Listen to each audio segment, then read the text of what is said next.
Alright, so the first couple days of free agency have been crazy, and I just want to quickly recap some of the signings since June 30th. So let's start with the first and most impactful, which is Kyrie and KD to Brooklyn. Oh yeah, they brought DeAndre Jordan with them too, but I ain't really worried about that. KD and Kyrie have been rumored to be planning to team up for like a year and a half now, and they finally did, joining the Brooklyn Nets with a solid supporting cast of Spencer Dinwiddie, Karis LeVert, Joe Harris, and Jarrett Allen. I think this was a great move for KD's legacy, as he can now prove if he could lead a team to a championship without a stacked roster. His Achilles injury is a major question mark, but I think KD will still be an All-NBA talent when he returns. But still, the Nets will be wasting a year of the KD and Kyrie duo in their primes, and when KD comes back, he'll be 32 years old and 34 when his contract expires. For Kyrie, he's proven that he could be the second option on a championship team, and he failed at being the number one option. So sliding him back to the 2 behind Durant was a smart decision on his behalf. The fans in Boston were getting tired of his drama that he brought, and he was never able to be 100% Kyrie in Brad Stevens' system. So with no KD next year, I expect him to be able to do whatever he wants. It will basically be the Kyrie Irving show in Brooklyn next season, so you can expect Kyrie to average at least 25 points, maybe even 30, and be as ball dominant as we've ever seen him. I won't be surprised if he makes a run at the MVP. As for the Brooklyn Nets, I don't see anything special from them next season without Durant. Probably a bunch of Kyrie highlights, a 5th seed, and a 2nd round exit. But when KD comes back, we will see them run the East for a couple years like the Cavs did, and possibly win a championship. Of course, all that depends on... I'm a fun guy. Kemba Walker to the Boston Celtics. Now, as a Celtics fan, I don't know how to feel, honestly. Kemba is a great player and a great replacement, as great of a replacement for Kyrie Irving as there is, and my initial reaction was to be hyped. I'm excited to see all the highlights he'll provide us next year. I'm excited to see how he allows Jason Tatum and Jaylen Brown to flourish more than they did with Kyrie, and I know he's a definite upgrade over Kyrie as a leader and a locker room presence. But what are the Celtics playing for? I don't know what the move is really.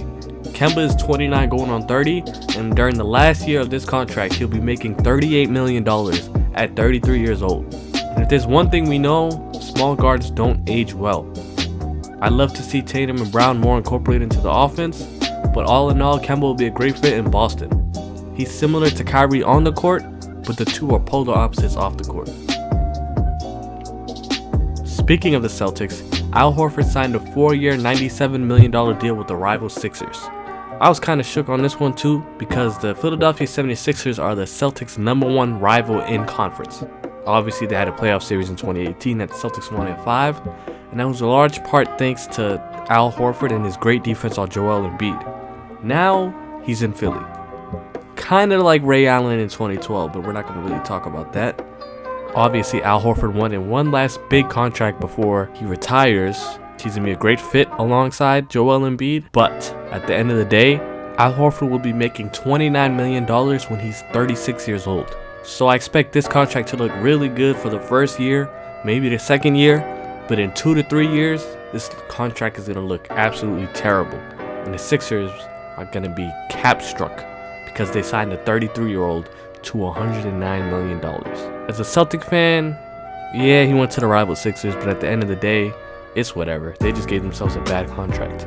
So we'll see what this contract looks like in a couple years. They might make the finals, but when you're paying Tobias Harris $180 million and $40 million during the last year of that contract, then you got to also eat 36-year-old Al Horford making $29 million. I think the Sixers fans are going to feel that one. Jimmy Butler is headed to the Miami Heat, and honestly, I don't know what the he's thinking. The Miami Heat are a great organization with a winning tradition, but you know damn well Jimmy went there for the city of Miami.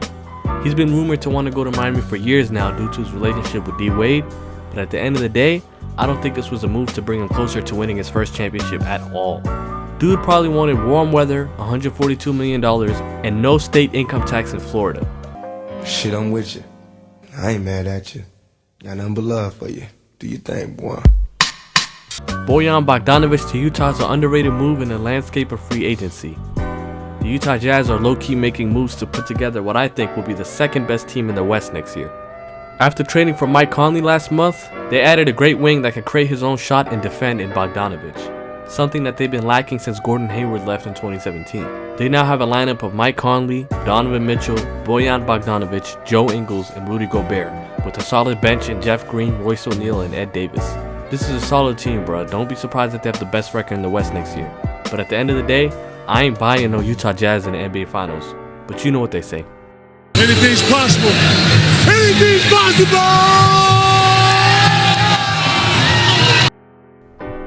D'Angelo Russell is a Golden State Warrior.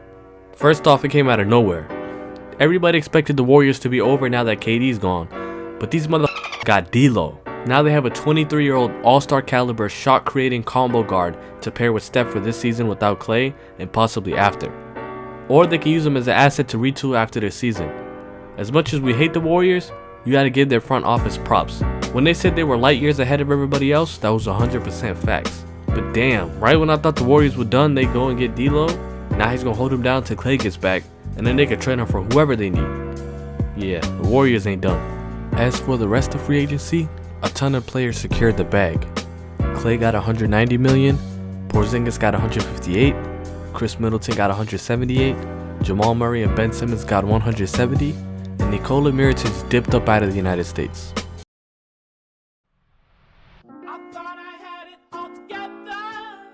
But, to keep it real, at the end of the day, none of this matters if Kawhi Leonard is a Los Angeles Laker. Ladies and gentlemen, we got him.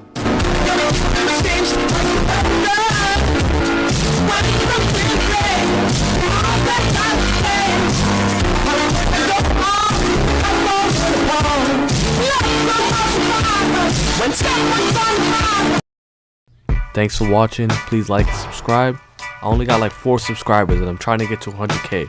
So please hit that subscribe button, leave a comment, and like. I'm going to be making more hoop videos just like this, covering the NBA as a whole, share my opinion, and basically trying to spark debate. Follow me on my Instagram and Twitter at 823, and y'all have a blessed day.